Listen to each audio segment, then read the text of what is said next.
Olá, tudo bem?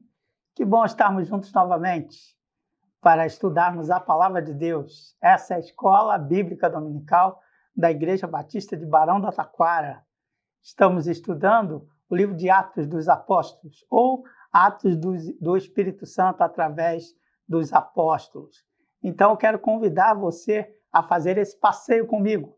Vamos agora para a terceira viagem missionária de Paulo. Quero convidar você, antes de começarmos, a orar. Pedir para que Deus nos oriente e nos conduza nessa viagem que vamos fazer, acompanhando a trajetória do apóstolo Paulo.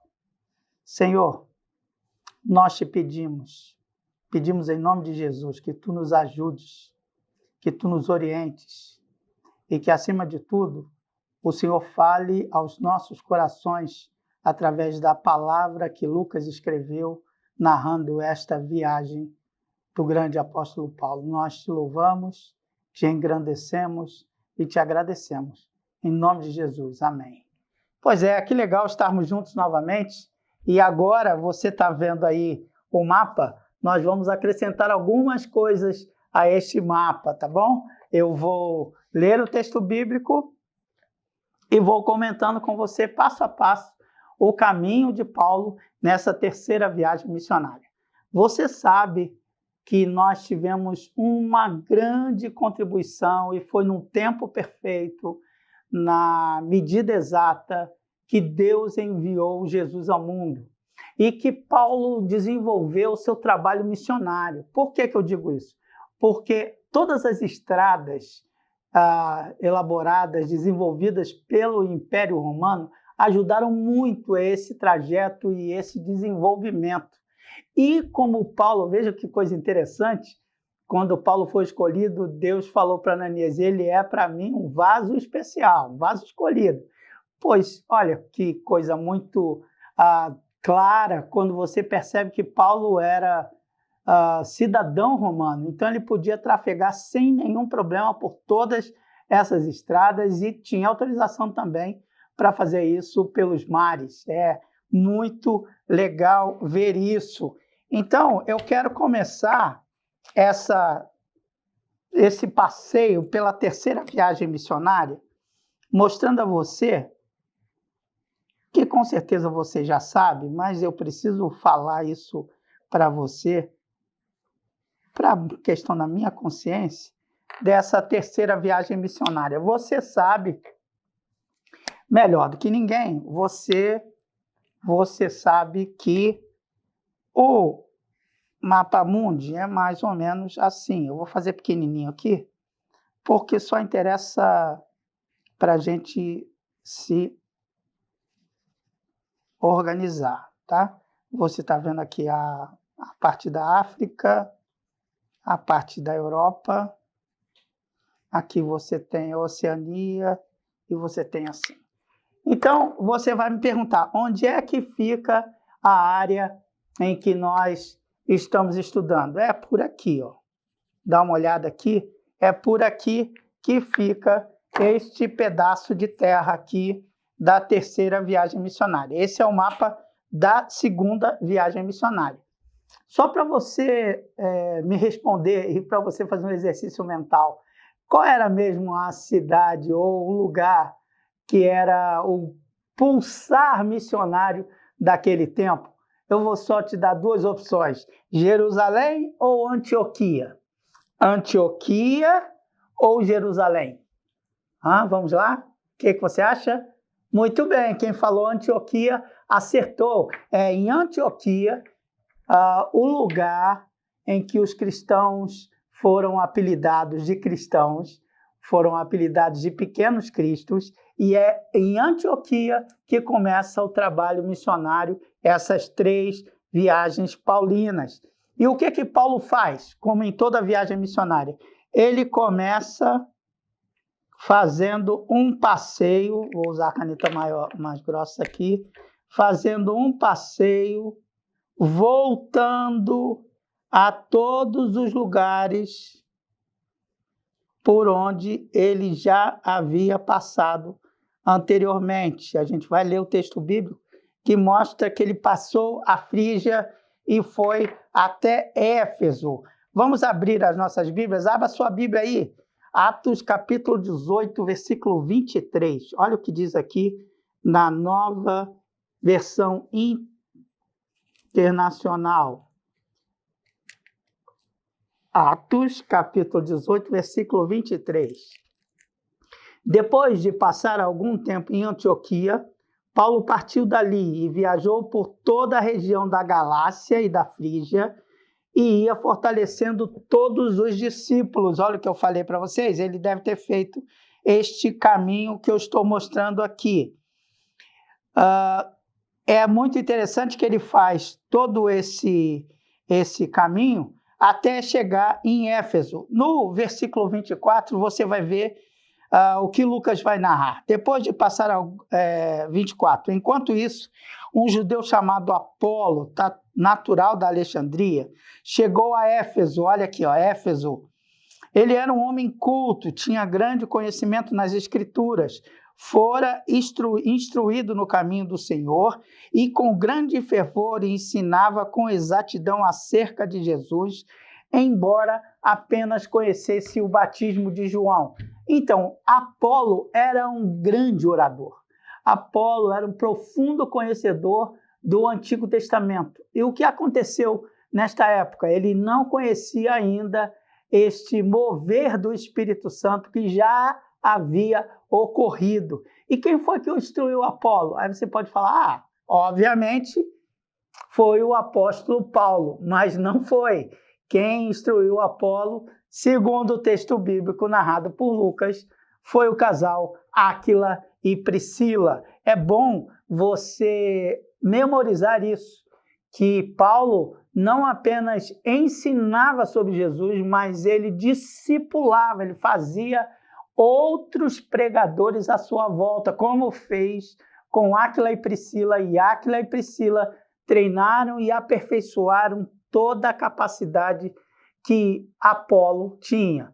Então, guarda isso, por favor, porque no final a gente vai voltar a esta questão. E lá em Éfeso, você vai ver que Paulo vai explicar, depois de Áquila e Priscila, Paulo vai ficar ali por 3 meses explicando sobre o reino de Deus e sobre Jesus como Messias na sinagoga. Mas houve um tumulto lá em Éfeso, viu? Lá em Éfeso houve um grande mover do Espírito, mas antes disso, um grande tumulto. E aí Paulo começa a ensinar na escola de Tirano, ensinar a mensagem do Senhor. Vamos ler o texto bíblico? Atos, capítulo 19, versículo 8. Eu vou ler aqui na Nova Versão Internacional, diz assim: Paulo entrou na sinagoga e ali falou com liberdade durante 3 meses, argumentando convincentemente acerca do reino de Deus. Mas alguns deles endureceram o seu coração e se recusaram a crer, e começaram a falar mal do caminho, ou seja, do evangelho de Jesus, diante da multidão. Paulo, então, afastou-se deles. Tomando consigo os discípulos, passou a ensinar diariamente na escola de Tirano, ali em Éfeso. Isso continuou por 2 anos, de forma que todos os judeus e os gregos que viviam na província da Ásia ouviram falar da palavra do Senhor. Que coisa sensacional isso, né? Quando uma porta se fecha, Deus abre outra, que é melhor ainda. Como Paulo ia na sinagoga 1 vez por semana, agora ele começa a ensinar todos os dias e todas as pessoas, judeus e gregos, iam aprendendo a palavra do Senhor. O evangelho estava agindo, e o Senhor agindo de forma tão poderosa lá, que o versículo seguinte vai dizer que Deus fazia milagres extraordinários por meio de Paulo, e até as roupas de Paulo curavam as pessoas ali. E quando alguns judeus viram, essa história é muito legal, gente. alguns judeus viram o que estava acontecendo com as roupas de Paulo, eles começaram a querer também expulsar demônios. E aí eles começavam a expulsar demônios, até que foram confrontados, veja que coisa, pela própria pessoa endemoniada, ou seja, o demônio os questionou. E o demônio falou para eles, eu vou ler o texto, mas você pode acompanhar. O demônio falou para eles, olha aqui, eu conheço Jesus, esse que vocês estão falando, eu conheço Paulo, mas vocês são quem, afinal de contas? E o endemoniado deu uma surra nos caras ali. Sabe o que eu aprendo com isso? Olha que coisa interessante. Lá a gente aprendeu que os discípulos precisam discipular, como Paulo fez com Áquila e Priscila. Aqui nós aprendemos que mesmo os poderes do mal, mesmo os poderes satânicos, mesmo os poderes do inimigo estão sob o comando, debaixo da ordem e do comando de Deus. E eles zombam daqueles que não têm a Jesus como mestre, como salvador. Vamos ler o texto? O texto é sensacional. Atos, capítulo 19, versículos 13 a 16. Diz assim: alguns judeus que andavam expulsando espíritos malignos tentaram invocar o nome do Senhor Jesus. Tentaram invocar o nome do Senhor Jesus sobre os endemoniados, dizendo, em nome de Jesus, a quem Paulo prega, eu lhes ordeno que saiam. E os que estavam fazendo isso eram os 7 filhos de Seva, um dos chefes dos sacerdotes dos judeus. Olha, queriam ganhar uma graninha com um show da fé aí, ó. Acontecia isso. Um dia o espírito maligno lhe respondeu, olha, Jesus eu conheço, Paulo eu sei quem é, mas vocês são quem, afinal de contas? Então o endemoniado saltou sobre ele, os dominou, espancando com tamanha violência que eles fugiram da casa, nus e feridos. Vejam que situação, os 7 filhos apanhando de um endemoniado, porque queriam usar o poder de Deus de forma irresponsável. Isso é muito, muito interessante. Eu queria que você pensasse comigo agora no seguinte: Lucas está narrando esta viagem do apóstolo Paulo. Isso aqui me lembra o que acontece, por exemplo, na Odisseia. Naquela história lá dos gregos, de Ulisses e tal, dele ter que voltar à Trácia. A gente também sabe que existe uma história narrada no Pentateuco, a história da caminhada de Abraão até a promessa ser cumprida com a terra prometida. A gente sabe que essas narrativas são sedutoras, atraem a gente, e nós começamos a entender melhor o contexto quando a gente começa a entender a caminhada. E é o que o Lucas está fazendo. Lucas está mostrando para nós que existe um propósito em tudo isso, que o evangelho que começou lá em Jerusalém está se espalhando, já foi a Samaria e está chegando aos confins da terra. Começa aqui, como eu fiz no Mapa Mundi para vocês, aqui, mas o evangelho vai chegar, vai se desenvolver até chegar, vou botar o laranjinho aqui, ó, até chegar a Roma. A botinha está por aqui na Europa. E você sabe que esse evangelho vai se espalhar, vai chegar depois à Europa e vai chegar ao que nós temos hoje, ao Brasil. Então, o que Lucas narra para a gente aqui é a grande aventura missionária do apóstolo Paulo, que influencia as nossas vidas. Vamos abrir agora em Atos capítulo 20, que é exatamente onde começa a terceira viagem missionária. Vou voltar com o mapa para você entender. Eles então saem de Antioquia, na verdade Paulo sai com todos eles de Antioquia, mas eles quem, não é? Eles saem daqui, vão passear por todos os lugares, reforçando a fé daqueles irmãos, por todos os lugares da Galácia, da Frígia. Eu vou colocar Frígia aqui, vou escrever Frígia para você saber onde fica a Frígia. Vou escrever aqui. Frígia. Eles vão passar pela Frígia e vão fazer esse caminho aqui. E você vai ver Atos 19, verso 9. Vamos voltar com a Bíblia. Atos 19, verso 9. Mas alguns deles se endureceram, eu já li isso, na cidade de Tirano. Eu já passei por isso. Muito bem.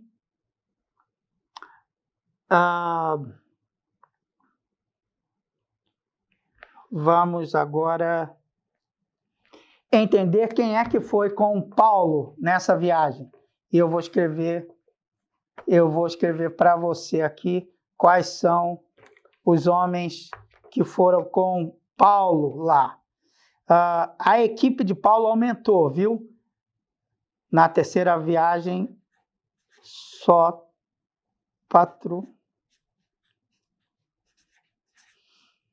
Aristarco. Eu vou inclinar, depois eu volto. Aristarco. Um homem com um nome muito esquisito. Segundo. Gaio. Timóteo.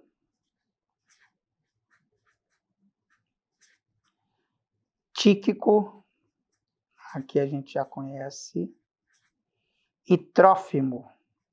Que nomes, hein? Não vai colocar o nome do seu filho desses negócios não, tá? Vamos lá. Essa é a equipe de missionários da terceira viagem. Esse Sótrapo era de Bereia. Depois eu mostro no mapa onde ficava Bereia. Esses dois são de Tessalônica. Gaio é de Derbe. Olha o que eu falei para você dos discípulos que Paulo ia fazendo no caminho. Timóteo é de Listra. E Tíquico e Trófimo são da Ásia Ocidental. Percebe como os discípulos aqui estão espalhados por todos os cantos por onde Paulo passou. Tem outra coisa também que você sabe, você conhece muito bem, é a história, isso aqui é famoso, gente.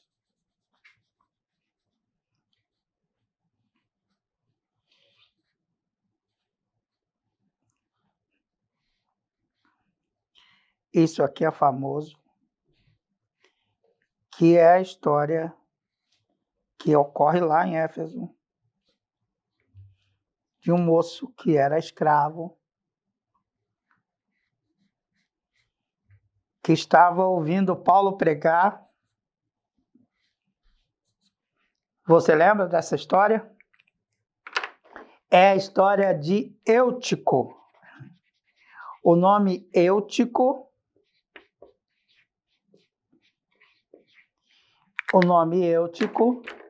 é igual a sorte. Ele deu um azar danado, mas depois deu sorte também, viu? Vamos ler lá, agora sim, Atos capítulo 20, que vai mostrar a história do Eutico. Atos 20, 17 a 19, diz assim: De Mileto, Paulo mandou chamar os presbíteros da igreja de Éfeso. Quando chegaram, ele lhes disse: Vocês sabem como vi todo o tempo que estive com vocês, desde o primeiro dia que cheguei até a província da Ásia. Ele vai falar com muito vigor ali e vai pregar por muito tempo mesmo. Ele vai pregar até que o Eutico vai cair, vai cair da janela. Ele estava chegando, o nome Eutico era nome de um escravo, está lá capítulo 20, versículo 7 em diante. No primeiro dia da semana, reunimos-nos para partir o pão. E Paulo falou ao povo. Pretendendo partir no dia seguinte, continuou falando até a meia-noite. Já pensou? Eu não sei que horas que ele começou, mas até a meia-noite ele estava pregando. Haviam muitas candeias no piso superior, onde eles estavam reunidos. Um jovem chamado Eutico, depois de um dia inteiro de trabalho, que estava sentado numa janela, adormeceu profundamente durante o longo discurso de Paulo. Vencido pelo sono, caiu do terceiro andar. Quando o levantaram, estava morto. Que azar deu esse cara, né? Paulo pregando, ele cai do terceiro andar e bum, morreu. Mas o que acontece? Paulo desceu, está no versículo 10, inclinou-se sobre o rapaz e o abraçou, dizendo: não fiquem alarmados, ele está vivo. Então subiu novamente, partiu o pão e comeu. Depois continuou a falar até o amanhecer. Olha que coisa interessante, ele estava se despedindo porque ia começar então as aventuras da terceira viagem missionária de Paulo. Eu gosto muito dessa história e deixa eu contar para você um fato interessante. Quando era adolescente, o pastor começava a pregar e quando pregava muito tempo a gente falava assim, quase que eu virei o Eutico. E aí quem não sabia de Bíblia não entendia nada, mas quem conhecia a história de Paulo, eu já era embaixador do rei, nós nos divertimos com isso. Agora deixa eu fazer um mapa aqui e eu vou fazer para você o barquinho. Lembra do barquinho? Só que agora eu vou fazer o barquinho para você porque a narrativa bíblica vai mostrar o que acontece. O primeiro lugar que Paulo para é um lugar chamado Cós. Ele vai parar numa ilha chamada Cós. Depois que ele parte dessa ilha, ele vai para um outro lugar também de barco. Depois eu boto o mapa para você ver.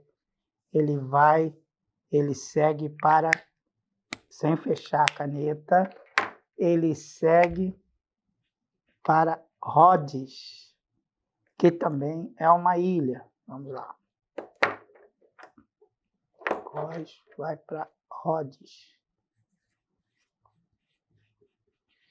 De Rhodes, ele vai para outra cidade, também pequena, uma ilhota, chamada Pátara.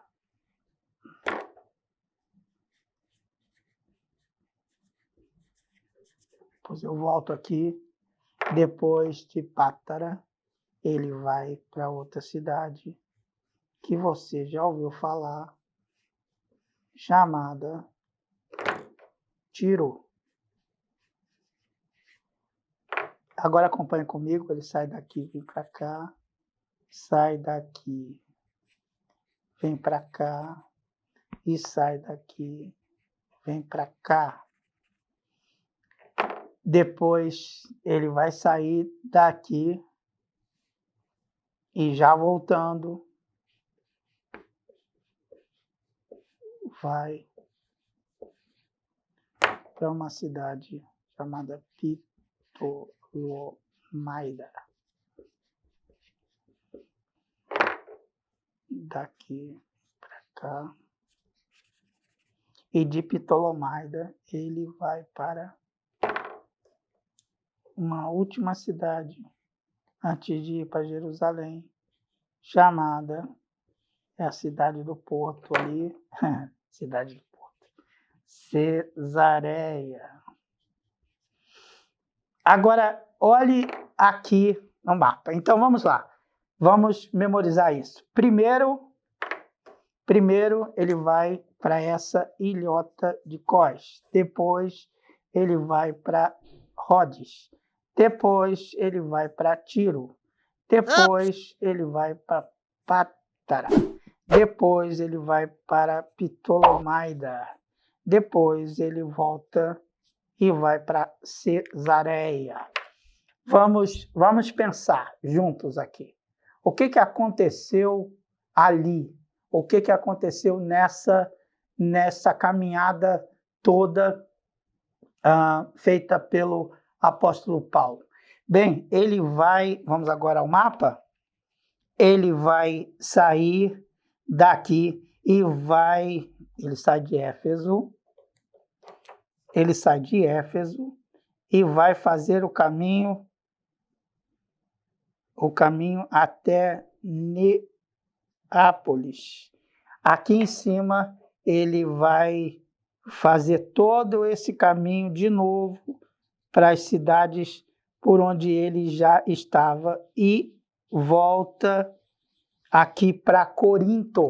Em Corinto ele começa a ter muitos problemas de relacionamento, muitos problemas de questionamento, muitos problemas relacionados à murmuração, e ali ele vai começar a discutir com as pessoas e falar que ele precisa voltar a Jerusalém. E o que é que Paulo vai fazer de Corinto, então? Em Corinto, ele vai sofrer muito com a questão da perseguição que eu falei para vocês, e ele vai mostrar que eles se separaram, os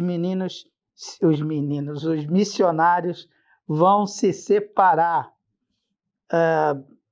Vejam, por favor, Atos capítulo 21, versículo 27 a 39, tem um grande texto aqui. Eu vou ler Atos, capítulo 21, versículo 1. Depois de nos separarmos deles, embarcamos e navegamos diretamente para Cós. Lembra-se lá da primeira cidade que eu falei? No dia seguinte fomos para Rhodes e dali até Pátara. Encontrando um navio que ia fazer a travessia à Fenícia, embarcamos nele e partimos dali. Depois de avistarmos Chipre e seguirmos rumo ao sul, navegamos para a Síria, desembarcamos em Tiro, foi o que eu falei, onde o nosso navio deveria deixar a sua carga. Encontrando os discípulos ali, ficamos com eles 7 dias. Eles, pelo Espírito, recomendaram a Paulo que não fosse a Jerusalém. Mas quando terminou o nosso tempo ali, continuamos nossa viagem. Todos os discípulos, com suas mulheres e filhos, nos acompanharam até fora da cidade. E ali na praia nos ajoelhamos e oramos. Depois nos despedimos e voltamos para casa. Veja que coisa interessante, que eles pararam e ao se despedirem eles oraram. Não se faz nenhum projeto, nenhuma viagem missionária, nenhum movimento sem antes nós consultarmos a Deus, sem orarmos e sem agradecermos. Eles estavam ali com o coração apertado porque eles sentiam que Paulo não deveria ir para Jerusalém. Mas Paulo estava convicto que era isso que o Espírito queria dele e ele continuou a viagem. Então, nós vimos, vocês já viram aí, dá uma olhada no mapa aqui, de Cós foram para Rhodes, de Rhodes para Pátara e de Pátara para Tiro. Agora eles vão sair de Tiro e vão para Ptolomaida. Em Tiro, vocês sabem que Tiro é o nome da cidade, não é tiro de arma, não.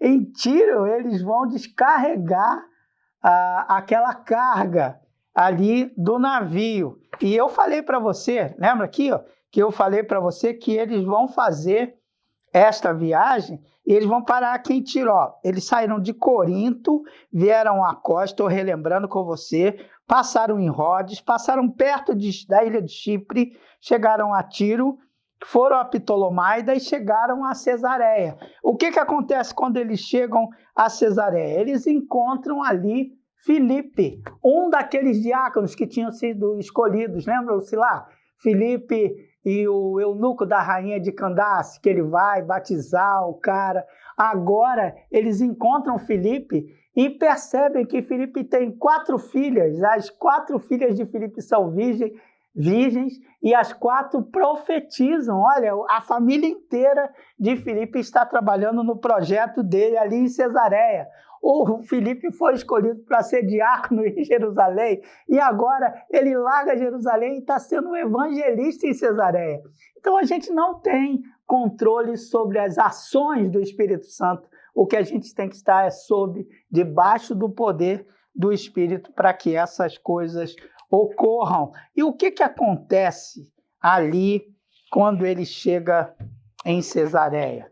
Eles encontram um profeta chamado Ágabo. Ágabo faz uma profecia um pouco mais dramática do que aqueles irmãos que eles deixaram lá atrás. O que Ágabo faz? Ele tira o cinto, que não era esse cinto, era uma fita que Paulo carregava na cintura. Ele tira esse cinto e fala: o dono desse cinto aqui vai sofrer muito se for para Jerusalém. E aí os irmãos ali de Cesareia choram tristes, porque Paulo diz que vai continuar a viagem e que tem uma missão para ser feita ali em Jerusalém. Vamos ver se eu acho o texto aqui. Eu vou ler para você perceber o que Paulo vai dizer. Atos capítulo 21, versículos 12 em diante. Quando ouvimos isso, ou seja, a profecia de Ágabo, nós e o povo dali rogamos a Paulo que não subisse para Jerusalém. Você percebe que ele está falando nós? Então, Lucas estava entre esses que achavam que Paulo não deveria ir. Então, Paulo respondeu, vejam a certeza do apóstolo: por que vocês estão chorando, partindo o meu coração? Estou pronto não apenas para ser amarrado, mas também para morrer em Jerusalém em nome do Senhor Jesus. Como não pudemos dissuadi-lo, desistimos e dissemos: seja feita a vontade do Senhor. Depois disso, preparamos-nos e subimos para Jerusalém. Alguns dos discípulos de Cesareia nos acompanharam e nos levaram à casa de Mnason, e devíamos ficar ali. Ele era natural de Chipre e um dos primeiros discípulos. Quando chegamos a Jerusalém, os irmãos nos receberam com alegria. No dia seguinte, Paulo foi conosco encontrar-se com Tiago e todos os presbíteros que estavam presentes. Paulo os saudou e relatou minuciosamente o que Deus havia feito entre os gentios por meio do seu ministério. Agora prestem atenção. Ouvindo isso, eles lá em Jerusalém, na igreja que estava sendo pastoreada pelo Tiago aqui, o irmão de Jesus, ouvindo isso, eles louvaram a Deus e disseram a Paulo: veja, irmão, quantos milhares de judeus creram, e todos eles são zelosos da lei. Eles foram informados de que você ensina a todos os judeus que vivem entre os gentios a se afastarem de Moisés, dizendo que não circundem seus filhos, nem vivam de acordo com os seus costumes. Que faremos? Então eles vão falar: eles saberão que você chegou aqui. E aí Paulo é preso, Paulo é espancado. Então vamos botar aqui: Paulo é espancado. Vamos colocar igual tem no filme do Batman, no desenho antigo do Batman, né? Quando o cara é espancado, recebe assim muitas pancadas ali.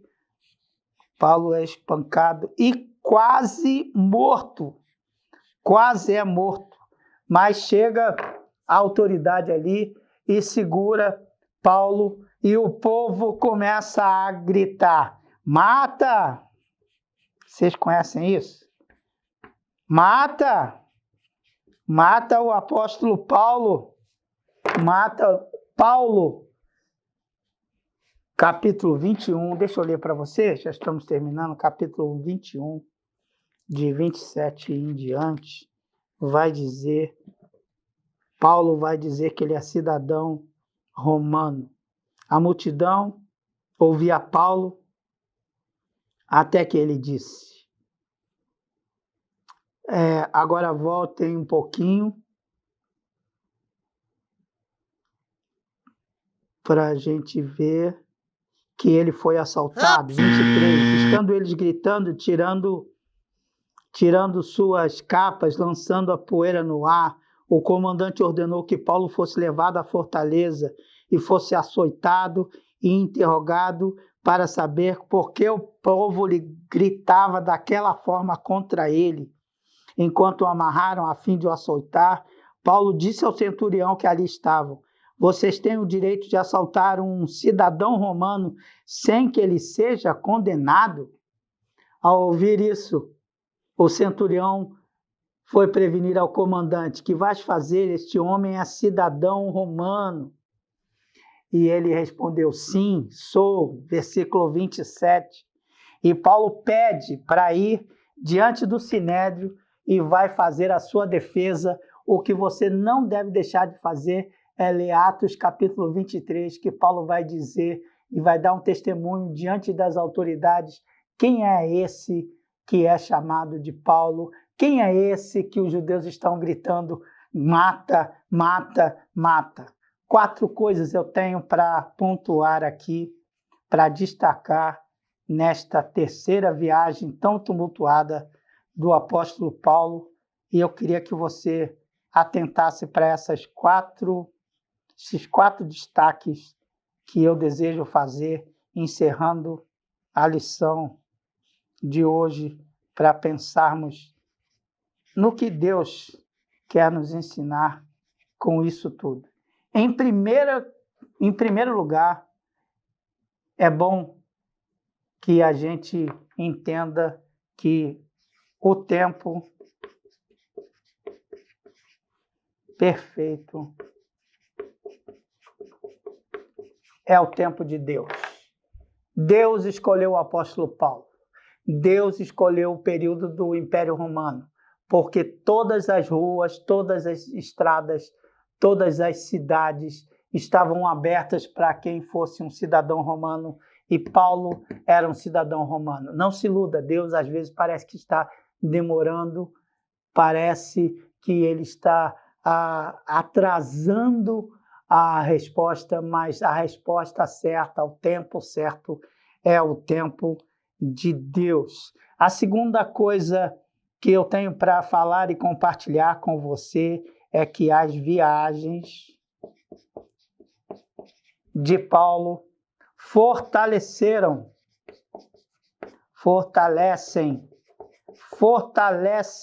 o espírito dos irmãos, porque Paulo está lá pessoalmente dando ânimo para aqueles primeiros cristãos. Lembra-se que ele sempre passava pelo lugar por onde ia para fortalecer a fé dos irmãos? Eu preciso fortalecer a fé dos irmãos. Há quanto tempo você não dá uma ligada, não dá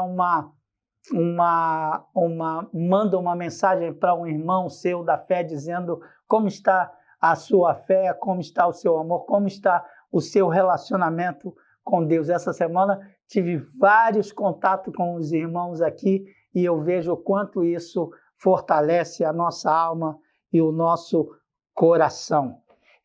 A terceira coisa que eu aprendo muito nisso daqui é que discípulos fazem discípulos. Lembra-se do que a gente conversou aqui? Discípulos fazem discípulos. Olha, Bereia, em Tessalônica, em Derbe, em Listra, na Ásia.